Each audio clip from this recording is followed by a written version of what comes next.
We are joined by our Senior Counsel for Global Affairs, former Secretary of State, Mike Pompeo. Secretary Pompeo, more news out of China. And typically, I mean, just a broader first question, even adversarial powers with the United States are willing to hear each other out. Certainly, when one of the powers is one of the world top superpowers, if not the top superpower, the United States of America. Usually we'd see other countries, even countries that would be adversarial to the U.S., almost rushing, doing whatever they could to get a meeting with U.S. officials, potentially to come up with some deals that relieve sanctions from them or improve the relationship. But right now, we've seen yet again China telling the United States no and rejecting requests for meetings between our defense officials and their defense officials. Well, Jordan, you're absolutely right.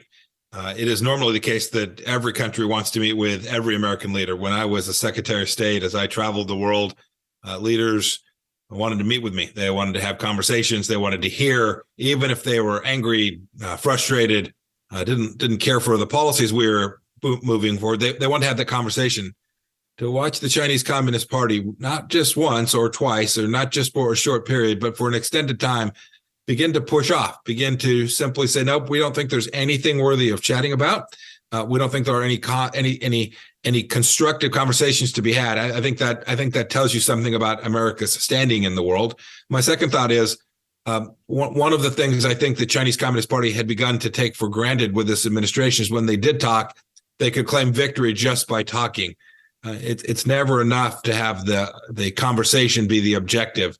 And it doesn't sound like this administration yet has convinced the Chinese Communist Party that we have built out a powerful economy, a powerful military that will require the Chinese to deal with us on terms that make sense for America and the West. You used the word powerful. I wanted to kind of seize on that because it seems to me it's almost like a clear confirmation that, at least for now, and I hope it's temporary, that the U.S. has lost that kind of most powerful nation standing in the eyes of the world. And I think, is it even worse? Is it's like we're just so weak that even if we still had the power, they don't think we're utilizing it the right way. So at this point in time, they at least feel like they can blow us off. I mean, my hope is that that's temporary, Secretary Pompeo, that this could be reversed. But the further it goes bad, the longer it takes to get reversed, I would have a feeling. There's no doubt. It's just like anything else. When you dig the hole, the deeper you dig, the harder it is to climb out of. And we've now dug ourselves a pretty big hole on the global stage, whether it was the catastrophe of the 13 American lives lost in Afghanistan, the fact that we let this very Chinese Communist Party fly a balloon over our country for 5 days and did nothing. Those are things that the bad guys observe, and it can be reversed. One can fix it. There's no doubt. We still have the most powerful economy. We still have the greatest people in the world. We have the capacity to continue to lead this world forward in a way that we have for the last 65, 70 years.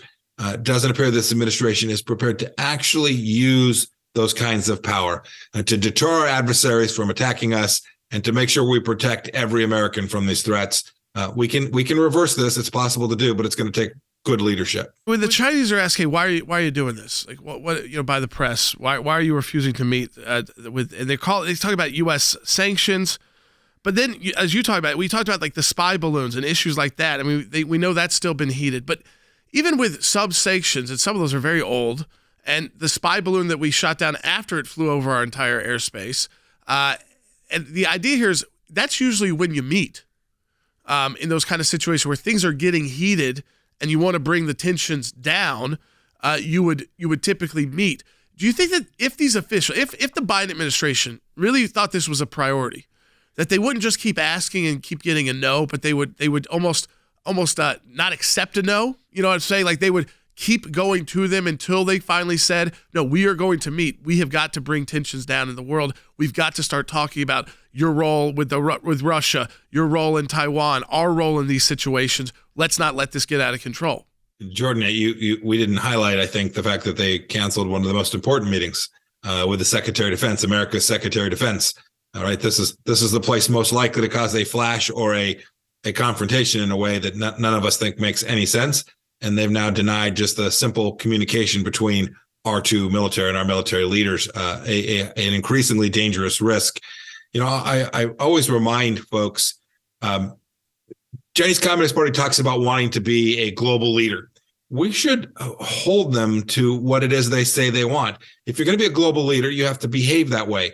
When another nation invades a European country, you have to say, no, that's wrong.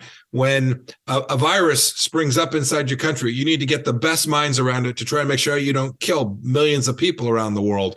When you have a religious minority inside your country, you don't put 1 million people in an internment camp. You behave like a world leader. And so our expectations should go far beyond asking for meetings. We should say, if you want to be a global leader, game on, let's go, step up. You have 1.4 billion people, a big economy, smart folks, bring your people to bear, and you can do that. But you can't do that while you're behaving like a rogue nation on the world stage.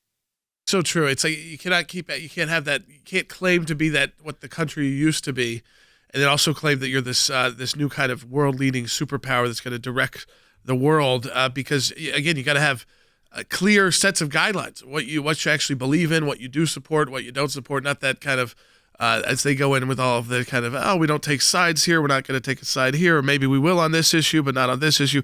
It's always been tricky with China. We know that, again, our economies are very directly tied together, and that makes it even more difficult. But do you contrast like a difference under the Trump administration when you were serving as CIA director and Secretary of State, and now? I mean, I'm sure that the Chinese and the same leaders were still antagonistic, not easy necessarily to work with. But do you think they've just taken advantage of the Biden team? I mean, it's the same people that you were working with across those tables are still there in China. I think that's right. No, Xi Jinping is the same fellow and with the same objective of global hegemony that he had when we were there. I think what's different is that they understood we were serious. We weren't going to be inflammatory. We weren't going to make claims that we weren't prepared to follow up on. We were going to seriously deal with and confront the very real threats that the Chinese Communist Party posed. And when there were places we could work together, well, President Trump signed a phase 1 trade deal with them. But when they were moving fentanyl around the world, when they were operating an espionage operation out of their consulate in Houston, Texas, when there were things that put the American people at risk, we were going to put our country first. And I think the Chinese knew that. And so they behaved differently when we were in office than in the way they're treating the Biden administration today. And forget the Biden administration for a moment. That's just not good for America. Allies. I mean, I don't remember a time when it didn't seem like they were nearly as aggressive either with maybe their language was similar on Taiwan, but the actions were not nearly as aggressive under the Trump administration. It's definitely ramped up. One of the things that we also did well, and I'll credit the Biden administration for continuing to work on this, is that we made clear that this wasn't just an American problem. We wanted Japan, we wanted Singapore, South Korea, our Australian friends, our colleagues and allies all across the region, the Indians. We wanted them to understand the risks in the same way that we did and bring them alongside us, not to contain China, but to push back against the very real threat that the Chinese Communist Party was posing to all of us and to an established system in the world that delivered really good outcomes for the United States for decades. Secretary Pompeo, we always appreciate your insight as Senior Counsel for Global Affairs at the ACLJ. Secretary Pompeo also writes regularly for the ACLJ exclusive pieces that you can only find at aclj.org. So check those out as well. A great piece for Memorial Day that we shared broadly and widely by Secretary Pompeo. That's available too. You can check that out